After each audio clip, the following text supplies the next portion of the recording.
Embora Maximilian dissesse que estava tudo bem, o marido sentia uma leve preocupação e queria ter certeza de que ela estava se sentindo bem. Ela, por sua vez, mudou de assunto, dizendo que estava apenas um pouco cansada.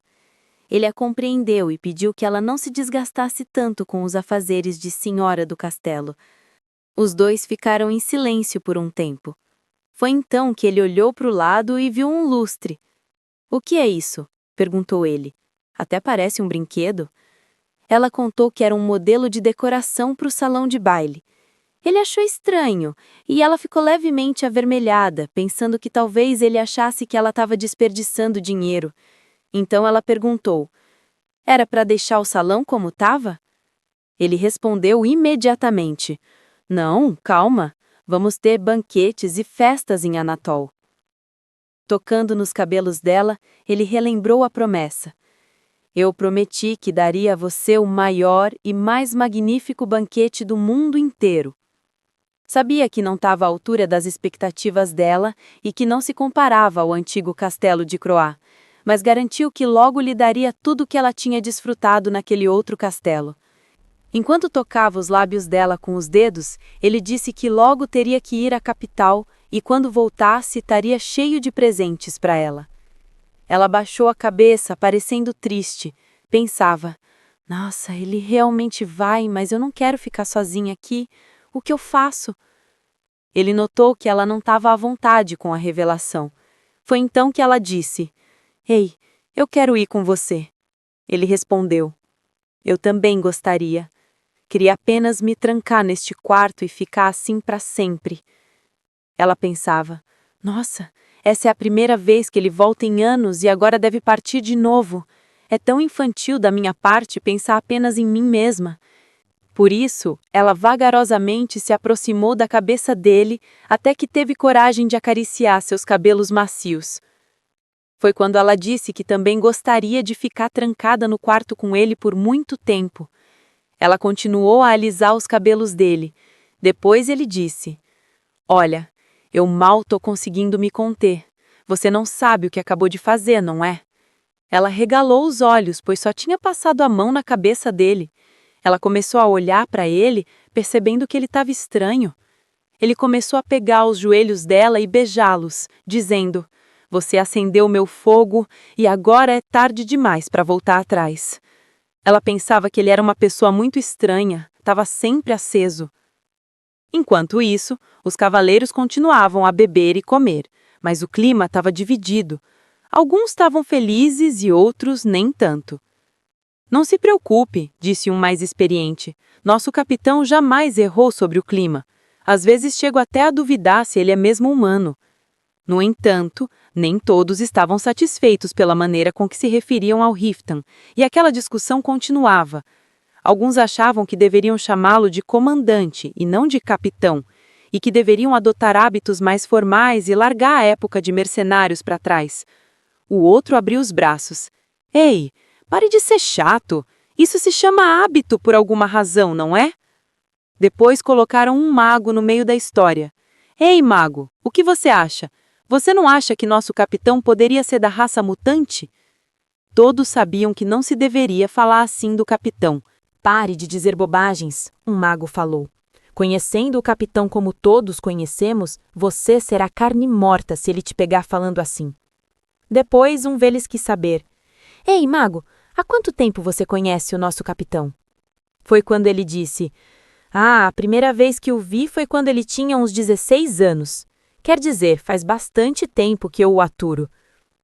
Eles queriam saber como era o capitão aos 16 anos. Ninguém conseguia imaginar aquele homem bravo sendo apenas um adolescente. Foi quando o mago decepcionou a todos. Olha, não tem muita diferença do capitão de agora para antes. Aquele garoto já era sinistro aos 16. Na verdade, ele era bem mais arisco e violento. Ele ainda vivia como se fosse imortal, vivia o hoje como se não houvesse o amanhã. Eles continuaram aquela conversa até que notaram que, nos últimos dias, não estavam vendo o capitão. Foi quando o mago falou. De acordo com os empregados, ele se trancou no quarto. Todos comentavam: quem ia imaginar que o nosso capitão com coração de gelo poderia se apaixonar desse jeito? O mago pedia silêncio. Calem-se, parem de dizer idiotices. Podemos terminar de comer e sair. Eu tenho coisas importantes para fazer. Mesmo assim, para alguns dos cavaleiros, era difícil de acreditar. No entanto, depois que o casal tomou um longo banho, eles estavam aconchegados juntos na cama. O marido gostava de sentir o cheiro do cabelo macio da jovem ruiva. Ele pegou o vinho na taça e pediu que ela provasse. Para, ela disse. Não precisa colocar a taça em meus lábios, eu posso beber sozinha. Ela pensava, o que será que ele pensa de mim? Que eu sou tão fresca assim? Mesmo assim, ele queria que ela ficasse apenas parada. Ela deveria estar cansada, e ele iria servi-la dessa vez. Ele estava certo, ela realmente estava exausta. Só que não sabia se estava tudo bem ela ficar parada daquele jeito. E era em momentos como aquele que a antiga vida dela sempre vinha à tona. Os empregados diziam que uma mestra não poderia ser tão preguiçosa a ponto de nem sair da cama. No entanto, ali, ela não era simplesmente a dona do castelo. Era a dona do coração de Riften. Ela deveria se acostumar. Ele insistiu em dar o vinho na taça e depois o colocaria em sua boca, assim como o cacho de uvas que ele mesmo iria tirar e servi-la. Tudo aconteceu de repente. Assim que ele colocou a uva na boca dela e ela mordeu, ele de repente sentiu aquela labareda de fogo subir novamente. Ele mesmo disse, merda, como eu posso ser assim? Foi quando ele pensou, ela apenas mordeu e removeu os lábios de uma forma sensual. Foi quando ele se virou e ela olhou o pescoço dele. Daquela forma, dava para ver que havia uns arranhões. Nossa, me desculpe, ela falou. Eu não pretendia machucar você. Ele achou engraçado. Olha, eu nunca levei isso a sério, era um arranhão, nem mesmo quando lutava contra um basilisco. Realmente você é perigosa. Você conseguiu me machucar. Calma, irei buscar remédio, ela disse. Mas é claro, ele só estava brincando. Ele gostava de ser arranhado por ela. Ela era a criatura mais perigosa que ele conhecia, por isso iria domá-la um pouco mais. Ele disse, eu sabia desde a primeira vez que te vi. Sempre soube que você seria a primeira pessoa a me fazer tremer. E ele estava mais uma vez empolgado. Por isso a beijava e acariciava, segurava seu pequeno braço e ficou ali por um bom tempo. Com isso, o tempo passou embalado pelo som da chuva pesada. O dia virou noite e então veio o amanhecer. É claro que o dia amanheceu igual àqueles dias de 3 anos atrás. O dia estava lindo e ensolarado. Em uma antiga árvore meio ressecada, uma linda borboleta pousava. No quarto, a jovem ruiva continuava dormindo enquanto as empregadas entravam e começavam seus afazeres. Ela acordou com o barulho delas e, rapidamente, todas fizeram suas reverências. Ei, vocês sabem onde o meu marido está? Perguntou ela. Ela temia que talvez ele tivesse saído novamente enquanto ela dormia. Foi quando uma disse: o mestre está no campo de treinamento com os soldados. Ele disse que partirá de tarde. Para ela foi um alívio. Desta vez ela imaginava que poderia se despedir adequadamente. Ela escutava as pessoas dizendo para que eles fossem com cuidado, parecendo que já estavam se despedindo. Por isso, desceu rapidamente aquelas escadas com os degraus meio trincados. Ela pensava, se eu andar rápido, posso passar um pouco mais de tempo com ele antes de partir. Enquanto isso, ele estava no pátio, conversando com os soldados. Assim não dá. Todos nós precisamos ser reconhecidos igualmente. Todos os soldados que participaram da guerra precisam comemorar a celebração. Foi quando o mago se manifestou. Lord Calypso tem razão. Todos os cavaleiros deveriam ir à celebração. O barão e Cedric devem ser o suficiente para proteger Anatole, mas eu estou considerando ficar para trás. O capitão olhou para ele e disse: eu ficaria aliviado se você ficasse. Foi quando ele notou algo. Nada passava pelos olhos de Águia de Riften. Ele viu que alguém estava espreitando, tentando se aproximar, mas apenas espiava. Ele achou estranho. Por que Maximiliana apenas ficaria observando? Por que ela não chegava? Ela estava com vergonha. Tinha corrido ali sem pensar em como deveria se aproximar dele. Achava que talvez pudesse estar atrapalhando, por isso ficou indecisa. Mas assim que olhou para cima, viu aquele rosto belo do seu marido. Olha, ela disse, o mordomo disse que as refeições já estão prontas, é por isso que eu vim. Foi quando ele gritou com aquele vozeirão: Ei, pessoal, é hora de comer! Depois ele disse a ela: A propósito, como você está se sentindo? Em seguida, ele falou algumas coisas que a deixaram totalmente envergonhada. Ele sabia como fazer isso. Era só tocar no assunto da intimidade deles. Depois sorriu e disse: Calma, pelo menos você disse essas palavras ontem, se lembra? Em seguida, deu a mão para ela, chamando-a de inocente senhora. Ele gostava da forma como o rosto dela ficava avermelhado quando ele dizia aquelas gracinhas. Ele a abraçou fortemente. Não queria ir, mas tinha que ir. Não queria deixá-la, mas não podia levá-la. Calma, não se preocupe, eu ficarei bem, ele garantiu. Ela pensava que gostaria que os dois ficassem assim um pouco mais. Rápido, ele disse. Eu acho que todos devem estar esperando a gente para comer. Eles caminharam até o salão de jantar. O caminho foi curto e ela não foi capaz de dizer uma palavra sequer. Logo depois, ele já estava em cima do cavalo, se despedindo dela. Olha, eu vou voltar logo. Espere por mim, ele pediu. Ela, por sua vez, disse que queria que ele tomasse cuidado. Olhou para ele e disse: Rifton, se cuide e volte em segurança para mim. Ele gostou de ouvir isso vindo dela. Aquelas palavras eram tudo o que ele precisava ouvir. Agora sim estava motivado. Ele deu um beijo nela. Mais uma vez ela ficou avermelhada, porque ele fez aquilo na frente de todos, mas para ele só existia ela naquele momento. Ele garantiu que voltaria logo, e ela prometeu que estaria esperando assim que ele chegasse. Não demorou, e os cavalos começaram a partir, levando seus cavaleiros. Podia-se vê-los já se afastando do castelo. Tudo o que ficou para trás foi o vento com o cheiro deles. O mordomo olhava como ela ainda estava parada, observando aquele grande portão. Ela olhou para trás e viu que Cedric estava observando-a. Ele estava satisfeito. Disse a ela que era a primeira vez que via o mestre partir triste e garantiu que voltaria logo. Estava feliz com Maximilian. Sabia que tudo isso era graças àquela senhora. Ele continuou. Olha, antes de o Lorde chegar em Anatol, estas terras eram um lugar sem lei. Mas então ele conseguiu construir as muralhas para proteger os cidadãos. O mestre sempre trabalhou duro para reconstruir a cidade. Ele tomou a liderança na caça às bestas e organizou a reconstrução das muralhas com o dinheiro do próprio bolso para proteger a todos nós. Ele sempre ficava emocionado quando falava do senhor daquele castelo. Cedric falou mais, dizendo que sentia que com a chegada dela, aquele lugar começou a se tornar o verdadeiro lar do mestre, e não apenas o seu castelo. Não apenas o mordomo, mas a empregada de confiança dela também estavam felizes de tê-la com eles.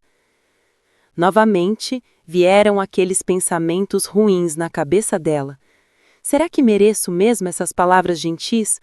Nunca fiz nada por Rifton. Todo mundo já sabe que eu sou uma completa inútil. Ela se lembrava dos olhares malvados dos servos na casa do pai dela. Aquilo sempre mexeria com ela. Ela ainda não estava pronta para deixar o passado ir. Mas deveria, pois ali todos a tratavam muito bem, diferente dos olhares malvados vindo do próprio pai. Ela pensava que se descobrissem que ela não era uma filha querida, e sim um estorvo na vida do pai, poderiam não gostar dela, e o mundo dela aos poucos iria desmoronar. A noite chegou, e o vazio deixado para trás pela partida de Rifton foi logo preenchido pela ansiedade que ela carregava a ponto de adoecer. Todas as servas ficaram ao redor da cama, observando para ver quando ela melhoraria. Senhora, não se preocupe, você vai se recuperar logo, diziam. Parecia que a pressão e a fadiga estavam castigando-a. Uma das empregadas falou: Ficarei aqui por hoje, então podem ir descansar. Lembrem-se de trazer mais remédios do mago logo de manhã. Era o que ela precisava ouvir, uma voz calorosa e preocupada. Senhora, o que podemos fazer para diminuir sua dor? Dessa forma, a voz era mais calorosa do que a dor e a febre que ela sentia no corpo. Mas ela pensava que se isso continuasse, temia que poderia desejar cada vez mais esse calor. Enquanto isso, em uma estrada escura, os cavaleiros continuavam a viagem. Tinham pegado um atalho para chegarem mais rápido à capital. No entanto, o caminho estava infestado de bestas. Eles lutavam o máximo que podiam para diminuir o número de criaturas. Um dos cavaleiros, já muito cansado, dizia que quanto mais próximo da capital, mais infestado o caminho ficava. Foi quando outro cavaleiro comentou: "Ah, sim é bom, eu gosto mesmo de me aquecer, mas essa quantidade já está demais para mim." Então, um cavaleiro que parecia brilhar mais que os outros disse: "Ei, vamos parar de reclamar." Mas o capitão não queria saber. Estava com pressa. Ele se lembrava das palavras que a esposa tinha dito, que iria esperar por ele. Por isso, não tinha tempo a perder. Ele deixou claro: "Aqueles que ficarem para trás estarão por conta própria." Todos gritaram: "Sim, senhor!" E agiram o mais rápido que podiam para não ficar para trás. Enquanto isso, o vento estava frio. A empregada avisava a sua senhora, que tentava dizer: "Eu tô bem." Mesmo assim, a empregada insistia: "Senhora, mesmo assim você esteve doente por 2 dias, deve se cuidar." Foi quando Maximilian viu uma criança, deveria ter uns 6 ou 7 anos, e estava carregando um pouco de água para a mãe. Quando a criança conseguiu concluir o trabalho sem derramar a água, a mãe agradeceu e disse: "Parabéns, você está crescendo a cada dia mais." Maximilian era uma mulher tão triste que, mesmo quando tentava superar a tristeza da sua vida e sorrir ou sentir um pouco o calor do sol vindo até sua mão, ela se lembrava das palavras amargas que foi obrigada a crescer ouvindo. Ela se lembrava do pai dizendo: "Já que você não conseguiu nascer como um homem, pelo menos seja normal, ou então siga o caminho da sua mãe e morra." Assim que lembrou daquelas palavras, ela notou que não deveria tentar tocar o sol ou qualquer outra coisa. Se encolheu no canto. A empregada notou, e então Rudheim perguntou a ela: "Senhora, está com frio novamente? Devemos entrar?" No entanto, os pensamentos dela estavam repletos das palavras gentis que o marido dizia. Ela se lembrava dele dizer para decorar o lugar do jeito que ela quisesse, já que aquela era a casa dela. Se lembrava de como ele se despediu, garantindo que voltaria logo. Ela não queria desapontar o marido. Pensava que se fizesse bem o papel de senhora daquela casa, talvez ele a deixasse ficar ao lado dele, talvez nem se cansasse tão rápido dela. Por isso, quis tomar uma decisão. "Por favor, chame o marceneiro novamente." Essa era a intenção dela, organizar a reforma. Mas havia muitos cálculos e parecia uma história errada. Quem estava ajudando ela naquela vez com os cálculos era um mago. "Olha, é uma placa de mármore de 20 libras. Isso deveria estar em outra moeda, não nesta." Foi quando ela timidamente perguntou: "Faz muita diferença?" "Sim, uma moeda de dirham equivale a 12 lirã." Vendo assim, parecia mesmo que ela estava bem fora da realidade. Depois ele foi mais intenso. "Olha, se fizermos como a senhora escreveu aqui, Lord Riften ficará em falência em pouco tempo. Ele terá que ir atrás de outro ninho de dragão para ganhar mais tesouros." Ela ficou preocupada. "Por favor, me ajude. Eu não fiz certo, mas quero aprender." Ela falou que não era acostumada a mexer com livros, menos ainda de administração ou algo assim. O mago disse: "Olha, você deve dizer a verdade a eles. O mordomo é muito bom e ele vai entender." Foi quando ele disse que falaria com Cedric no caminho de volta. "Não!" ela disse. "Ruft, ou Ruft, você disse que ia me ajudar. Assim você não vai me ajudar, vai me atrapalhar." Ela levantou e ficou exaltada do nada. Alguns dias atrás, ela estava muito ocupada, pensando que deveria trocar as janelas de vidro, fazer o chão do salão de bailos todo em mármore. Deveria começar a reformar a partir de amanhã. Ela pensava assim. Enquanto isso, ela ouvia as empregadas dizerem que um mago estava bravo. Isso chamou a atenção dela. Assim que as empregadas notaram a presença dela, todas fizeram suas referências. Ela apenas observou, pensando que ainda não conseguia entender. Já estava ali há dias tentando. Pensava que ela realmente era incorrigível. Havia tanta coisa que precisava ser consertada. E a lista de coisas que precisava era muito grande. Ela nem sabia se estava fazendo certo, por isso estava muito preocupada, estava triste e às vezes até chorava. Foi quando alguém que estava encapuzado em meio a um monte de livros notou a presença dela. O coração dela acelerou. Que é esse barulho? Foi quando ela notou a presença de alguém. A pessoa tinha cabelos claros e estava encapuzada. Ela apenas ficou olhando enquanto ele falava. Ei, por que você é tão barulhento ultimamente? Era Ruth.